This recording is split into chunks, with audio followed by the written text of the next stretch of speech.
If your legs and ankles are swelling, there are only two real reasons.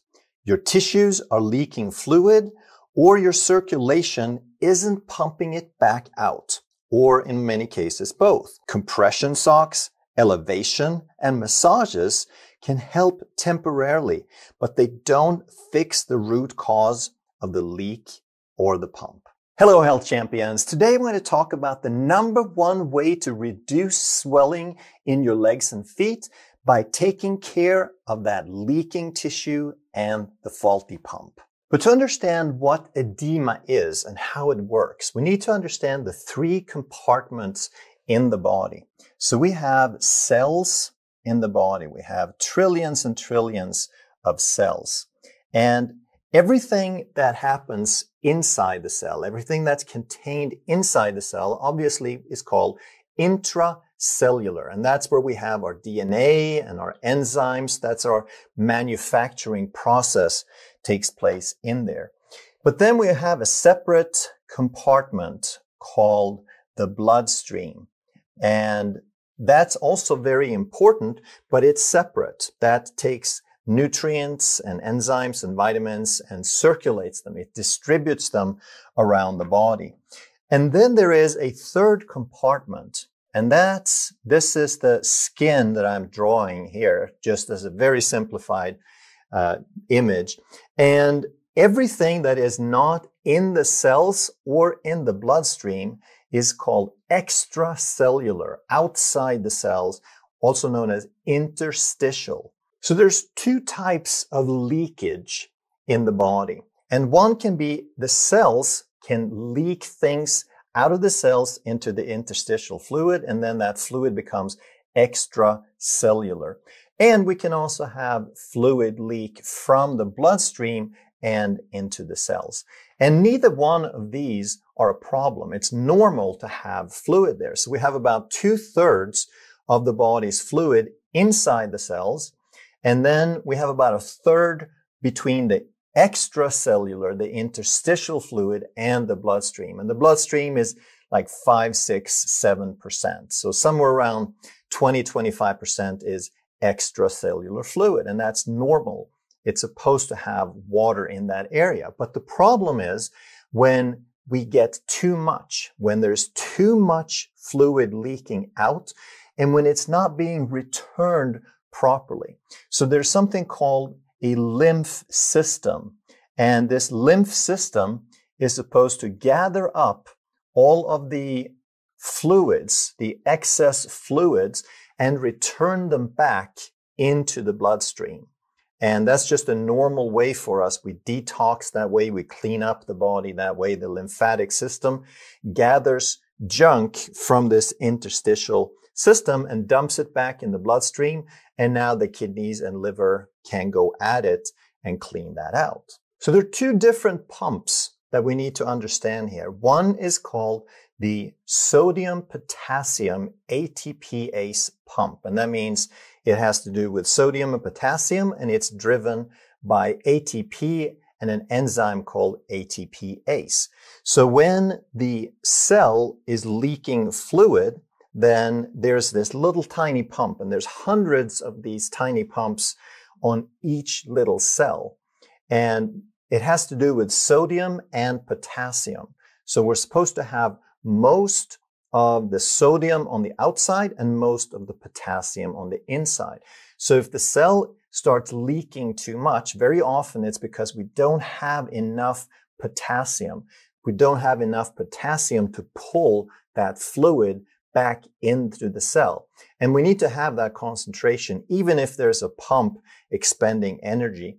And by the way, that tiny little pump, we have so many of them, and it's so important that it actually accounts for about 30-40% of your total energy expenditure. And in your nervous system, we send signals by having that pump regulate sodium, potassium. In your kidneys, the same pump regulates electrolytes for a different reason, but it's the same pump, and it still works to maintain certain concentration gradients across that membrane. And the other pump that we're going to talk about is the lymphatic pump. And one pump we have obviously is the heart that squeezes. It's a big, strong muscle that pushes the blood. Well, there is a lymphatic pump for the lymphatic vascular system, and it's not as strong or as specific as the heart. It's more general. It works with pressure differences. So when you breathe, for example, that creates a certain pressure that helps move this fluid back up and into the vascular system. So edema, like we said, it's when fluid is pooling in the extracellular space. So when we have too much leakage out of the cells or out of the bloodstream, that creates excess fluid. Also, when we don't have a working pump, when we don't have an efficient pump, now all this fluid accumulates and we get that swelling. But here's a very important question to ask. What does it mean when you have edema? What else does it indicate? Is it just uncomfortable because your shoes don't fit? Is it just unsightly because you don't like your feet to be swollen? Or does it mean something else? And yes, it absolutely does. So one, it means that there's probably a metabolic problem. There's inflammation, there's insulin resistance, the body is becoming stagnant, and that means that you basically had a chemical breakdown. Your biochemistry is not working properly or cleanly. And that means that you're at increased risk for cardiovascular disease, type 2 diabetes, and high blood pressure. So with these metabolic problems, that means that there's excess leakage. But if you have fluid accumulating, that also means that there are some pump problems. And in a sense, now have a circulation breakdown. And that also means something beyond just the unsightliness. You have varicose veins, most likely. And even though they're not so pretty to look at, they also are very serious because they could lead to blood clots, and these blood clots could get dislodged and cause strokes. But also, if you have stagnant fluid in the lower limb, if you can't circulate things and detoxify and clean things up, now you are at increased risk of wounds and ulcers that won't heal. And I saw some video that suggested that the sodium-potassium pump in terms of swelling was basically the whole cause of edema. But the reality is that between these two, when it comes to swollen feet and ankle, the lacking pump, the lacking lymphatic pump is probably 90% of that importance. And it's not to say that the sodium-potassium pump isn't critically important, because it handles everything that we do in terms of concentration gradient and electrolyte balances and so forth. We wouldn't live very many minutes or hours without it. But in terms of swollen ankles, the most important thing is to bring this fluid, this excess fluid, back into the circulation. And by the way, why does it end up in the feet is simply because of gravity, that it leaks out from the cells and from the bloodstream equally in all parts of the body. But then gravity tends to pull it obviously downward, and it's harder to bring it back, to pump it up against gravity, which is what has to happen. So let's talk about the metabolic causes that cause excess leakage. Well, one thing we have is glycation. So if you have high blood sugar, you all probably heard of something called A1C, which is a long-term, it's a 3-month measurement of blood sugar. And if that one is really high, then that indicates you have high blood sugar. But what it's really measuring is it measures glycation. It measures how much sugar is getting stuck to some of the proteins in the blood. And the higher your blood sugar is, the more of that sugar is going to get stuck during the lifespan of a red blood cell, which is about 3 to 4 months. And what this glycation does is it creates stiff vessels. It makes your blood vessels stiffer and less elastic, and that is going to increase the leakage of fluid into that extracellular compartment. But now, if you have high blood sugar that causes glycation a lot of the time, you're probably also going to have insulin resistance, because when you eat something that raises blood sugar, your body releases insulin. If you do that a lot, you're going to have chronically high insulin, and that creates insulin resistance, which in turn creates inflammation, which also does tissue damage and increases that leakage. But high insulin does one more thing. It tells the kidney to reabsorb more sodium. And you guessed it, it's that sodium-potassium pump that does that in the kidney. But it only does it because it gets the wrong message from that high insulin level. And now what happens? Water always follows sodium. So now with the extra sodium being pumped back into the bloodstream at the level of the kidney, that's going to take water with it. It's going to increase the fluid volume in the vascular system, in the blood vessels. And that extra volume is going to push more water out into the extracellular fluid. So now we get a double whammy there from insulin. On the one hand, it makes this blood vessel more leaky. On the other hand, it brings in more water to push its way out. So we got a double way of increasing the swelling. And then, like we said, if you're low on potassium, that's the intracellular mineral, then fluid can leak out that way. But that process is also supported by magnesium. And we also need some B vitamins, especially B1, to support the metabolic process. So if we're low in these three nutrients, then that collectively will cause the sodium-potassium pump to fail. And if the sodium-potassium pump fails, now we have more fluid leaking into the wrong place again. And a couple more things can increase that leakage, but they're not nearly as common. If you have low albumin, that can cause leakage, because albumin is the primary blood protein, and it sort of acts as a sponge. That's why blood is thicker. Part of why it's thicker. It has a bunch of red blood cells, and they're tiny and there's so many, but there's other things in there, and the primary thing is called albumin, the blood protein, and it pulls the water to it. So if we don't have enough of that protein, we're losing some of the sponge, and it's going to let go of water that's going to leak out. And a cause of low albumin could be if you're very protein deficient, if you don't eat enough quality protein in the diet, or if you can't digest it and break it down.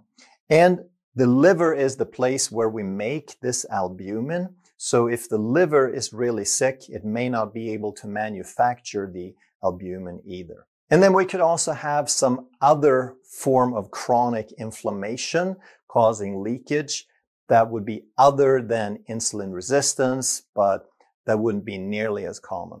So let's talk of some of the ways we can fix these metabolic problems. And since insulin resistance is the main problem, that's the first thing to fix. So we want to reduce insulin resistance, and when we do, we'll also bring down that inflammation. And I've done hundreds of videos on this. You reduce sugar, you reduce carbohydrates, especially processed carbohydrates, because these are the things that drive up insulin. And then we also have seed oils, which are processed, harshly processed oils from seeds and legumes and grains like corn, soy, canola, etc. And those are very inflammatory. They're very rancid. They're highly oxidized, so they create inflammation and oxidative stress. And the next thing you want to do if you have insulin resistance is to reduce the frequency of your meals. Don't eat so often. I know you're told to eat 3 times a day and have snacks in between, but there is no reason for the body to do that. All you're doing is you're reinforcing the habit and the need to keep eating more instead of relying on the body's natural processes to keep energy and blood sugar up between meals. So a much more natural way is to eat 2 to 3 times a day, and don't necessarily eat the first thing you do in the morning and the last thing you do at night. You try to get your 2 to 3 meals into a 6 or 8 hour window. And that's one of the most powerful ways to bring down insulin and to restore your body's metabolic health and metabolic flexibility. And then you want to try to eat a lot of potassium-rich foods, things like avocado. Vegetables in general have a lot of potassium in them, but also beans, yogurt, fish, and meat have a lot of potassium. The thing that you have to look for, the thing these have in common, is that they're natural foods. They're not processed, they're not starchy. So it's kind of interesting that the same types of food that help you bring down insulin and reduce blood sugar are generally the ones that are high in potassium as well. And then you want to make sure that you get enough magnesium, because it's one of the most common deficiencies. And again, it's because people eat so much processed foods.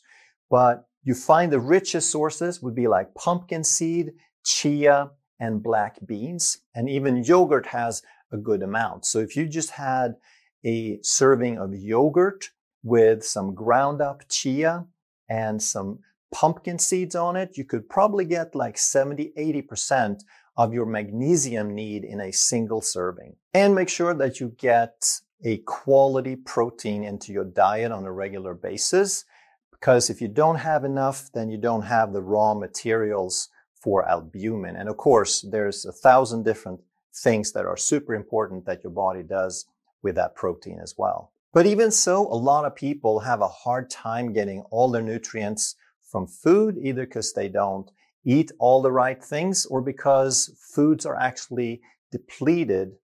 They're different than what they were 100 years ago. So you could go look for a supplement like a potassium, magnesium, like an electrolyte supplement. And I made one called Ulite. I'll put a link down below. It's the most complete electrolyte on the market. And also make sure that you get enough B vitamins. If you can't digest, if you think you might not be able to digest protein efficiently, you could also try a digestive enzyme to help you there. So that's how you fix the metabolic problems. And if you fix those, then you get less leakage. You're addressing that leakage at the source, at the root of the problem. But you could also have, or most likely also have, a pump problem. So think about it. If you have a healthy chemistry, there's still going to be some leakage. That's just normal. But if you have healthy chemistry and a bad pump, gravity is still going to pull some of that fluid down to the feet. And you still need to have a system in place to bring that back up. And the most important one is called the venous pump. And your calves, those muscles, actually have valves in them. Just like your heart has valves, I'm sure you've heard of heart valves. Well, your calf actually has valves. And when it squeezes, it pushes that fluid up, and then these valves prevent the fluid from going back down. And this is so powerful, the calves are sometimes called your second heart. So if you're very sedentary and you don't move much, then these muscles are not going to be activated to squeeze the fluid up, and these valves are not going to get much training either. So we could have bad valves. They could degenerate and get leaky. So we have two factors here. The muscles aren't working, we lose muscle tone, and in that process, the valves degenerate and leak. But then we also have that lymphatic pump that we talked about. And the most important component of that by far is called the diaphragm. It's your breathing muscle. It's a dome-shaped muscle. It sits on top of your abdominal organs and right under your lungs. So when that contracts, it pushes the abdominal contents down and it increases the overall pressure in the abdominal and chest cavity. And that is the most important factor in bringing that lymph fluid up against gravity to be returned to the vascular system. But for a lot of people, that pump isn't working as well as it could because most people have very shallow diaphragmatic breathing. So when you take a deep diaphragmatic breath, your belly should come out quite a bit, and most of us don't do that. So here's how you fix the pump. First of all, you want to do calf raises. There are many different ways we're going to talk about, but calf raises is by far the most important because it creates a very strong contraction, a very strong pumping effect. And it's not just a temporary fix. Even though you're just moving fluid, you're not addressing the leakage per se, like we did with the metabolic problem. If you do these regularly, you actually train the valves to work again. You're increasing the muscle tone, but you're also increasing the elasticity and the function of these valves. So you want to do this several different ways. You can do the calf raises standing on the ground. So you just raise yourself up and you do that till you get tired. Or you could do seated ankle pumps. So if you're sitting at your desk, set an alarm, and then every hour you just flex and point your toe, lift up and down, and you do that 20 to 30 times per foot. You can do them at the same time. And now it's not as powerful, but you get a whole lot more reps in. And then when you get home and you're not sitting anymore, what you can do is you can put your legs up against the wall. So you have gravity assisting you so that gravity is now pulling the fluid away from your legs. And now you do these ankle pumps again. And you want to also get in some walking. And if you do 5 to 10 minutes several times a day, you get hundreds or even thousands of reps in. They're not, again, as powerful as the standing calf raises, but you get lots and lots of reps. And then a few times a day, you want to do this deep diaphragmatic breathing. And I did a video recently on how to lower blood pressure where I talked about this breathing technique in detail and what it does. And it goes far, far beyond just pumping lymph fluid because you're incorporating a lot of vagal activity, a lot of parasympathetic healing as well. But when you do this, you want to put your hand on your belly and make sure you can do it seated, you can do it laying down on your back. But as you breathe in, you make sure that your belly is moving a lot. And you take a nice slow breath for 4 to 5 seconds, and then you let it out over about the same time or a little bit slower. And let's talk about a few other things which are used in the healthcare system or sick care system. And there's nothing wrong with doing those for the most part. Just realize that they're mostly about symptom management or symptom treatment. So if you use compression socks, then there's nothing wrong with that. You put a sock around it. It puts a lot of pressure on. What it does is when the pressure is already high, it's going to counteract the force of gravity and prevent the fluid from going down and becoming stagnant. So that can be a good thing. Just realize it's not making anything work better. As soon as you take the sock off, the problem's back. Another thing you can do is the leg elevation. And if you do that, do it like I suggested, combine it with the pumps because now you're activating something, you're making something work better. You're not just letting the fluid drain back with gravity. And you can also get massages, which does the same thing. And there are some other benefits of massage. It's very calming, it feels good, etc. But in terms of fluid, you're pushing things around, and if you do them regularly, you could help maintain some drainage channels, etc.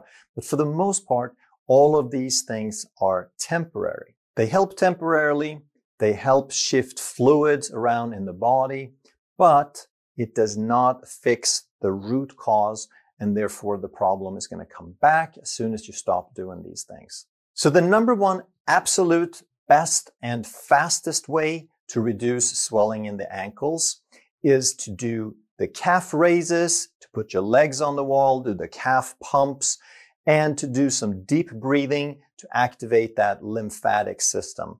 And when you do this, You will move the fluid around with these pumps, but you also retrain the pumps. You increase the muscle tone, you retrain the valves, so they are going to work better over time. But if you got this far in the video, I'm sure you know that you have to fix the leak also.